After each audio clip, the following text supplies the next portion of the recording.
Congressman Ron Paul. Congressman Paul, I want to show you the video that got the most votes of all the video questions submitted to YouTube, and this one comes, as you can see, from Brandy and Michael in Spencer, Indiana. There's growing concern among Americans about the size and the scope of the federal government and its infringement upon state and individual rights. If you're elected president, how do you plan to restore the 10th Amendment, hold the federal government only to those enumerated powers in the Constitution, and allow states to govern themselves? Congressman, what's your answer for Brandy and Michael? Well, obviously it would take more than one individual, but the responsibility of the president would be to veto every single bill that violates the 10th Amendment. That would be the solution. Anything else, sir? You got a little time left. Well, I'll tell you what, that is the subject that is crucial because government is too big in Washington, D.C. It's run away. We have no controls of spending, taxes, regulations, no control on the Federal Reserve printing money. So if we want government, whether it's medical care or whatever, it's proper to do it at the local level as well as our schools. But there's no authority in the Constitution to do so much of what we're doing. There's no authority for them to run our schools, no authority to control our economy, and no authority to control us as individuals on what we do with our personal lives.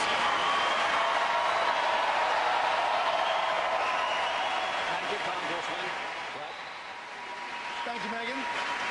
The next question is for all of the candidates. It comes to us from Atlanta, Georgia, on the topic of education.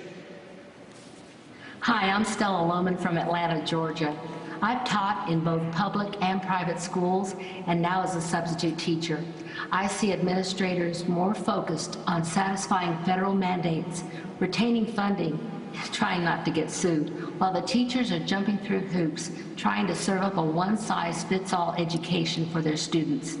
What, as president, would you seriously do about what I consider a massive overreach of big government into the classroom? Thank you. That topic is for all candidates, and to get everyone to weigh in, 30 seconds. If you care about your children, you'll get the federal government out of the business of educating our kids. In 1980, when the Republican Party ran, that part of the platform was to get rid of the Department of Education. By the year 2000, it was eliminated, and we fed on to it. Then we, as Republicans, added No Child Left Behind. So the first thing a president should do is the goal should be set to get the government out completely, but don't enforce this law of No Child Left Behind. It's not going to do any good, and nobody likes it, and there's no value to it. The teachers don't like it, and the students don't like it. But there are other things that the federal government can do, and that is give tax credits for the people who will opt out. We ought to have a right to opt out of the public system if you want. Governor Perry. I want to ask you a question about a comment you made a couple of weeks ago about a border fence with Mexico. Here's what you said, sir. I want to quote it. There's capital controls and there's people control. So every time you think of a fence keeping all those bad people out, think about those fences maybe being used against us, keeping us in. Question, Congressman, do you know a lot of Americans who want to take their money and flee the United States of America? There are some. All the candidates up here talk about repatriation of dollars. They've already taken them overseas. We're talking about trying to bring in $1.5 trillion because they leave our country because we make it uncomfortable. Too many regulations, too much taxation. They can't start business. They've lost confidence. Yes, when countries destroy a currency, they do lead to capital controls and they lead to people control. So I think it is a real concern. And also, once you have these data banks, the data banks means that everybody's going to be in the data bank. You say, oh no, the data bank's there for the illegals. But everybody's in the data bank. That's national ID card. If you care about your personal liberty, you'll be cautious when you feel comfortable. Blame all the illegal immigrants for everything. What you need to do is attack their benefits. No free education, no free subsidies, no citizenship, no birthright citizenship. And that would get to the bottom of it a lot sooner. But economically, you should not ignore the fact that in tough economic times, money and people want to leave the country. That's unfortunate. Congressman Paul, thank you very much, sir. Chris, thank you. You have said that you believe that life begins at conception and that abortion ends an innocent life. If you believe that, how can you support a rape exception to abortion bans? And how can you support the morning after pill? Aren't those lives just as innocent? They may be, but the way this is taken care of in our country, it is not a national issue. This is a state issue. And there are circumstances where doctors in the past have used certain day after pills for somebody with rape. And quite frankly, if somebody is treated, you don't even know if a person is pregnant. You don't even know if there's a disease. But if it's 24 hours after rape, I don't know how you're going to police it. So I don't think you should create. We have too many laws already. Now, how are you going to police the day after pill?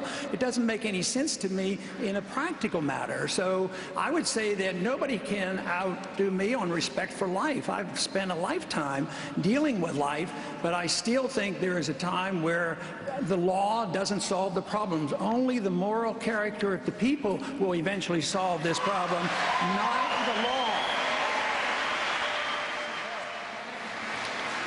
Government destroys jobs, the market creates jobs. So the government isn't going to be expected to create the jobs. They have to change the environment. But you can't do that unless you understand where the depression, recessions come from. And you can't understand that unless you know where the bubbles come from. I've been arguing this case for 20 years and warning about bubbles and housing bubbles and NASDAQ bubbles, and a lot of other economists have been doing the same thing. Until we understand that, you can't solve the problem. You have to deal with the Federal Reserve System. You have to deal with free markets, and you have to deal with the tax program and the regulatory system. Then you can get your jobs, because the people will create the jobs, not the government.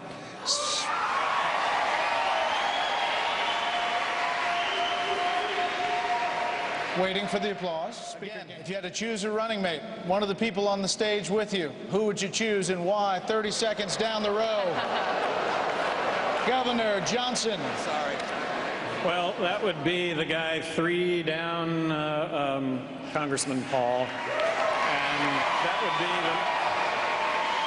would be the notion that this country is about liberty and freedom, and that right now we are facing an extraordinary crisis, that if we do not address it now, we're going to find ourselves in a monetary crisis that is going to leave us all with nothing. And if we want to look at an example of that, that would be Russia, that experienced a monetary collapse that in our lifetimes may never require. We need to avoid that now. Senator Santorum, Congressman Paul, heard away. I don't plan to make a choice at the moment, because I am on national polls. It seems like I'm in 3rd place now. I think it would be inappropriate.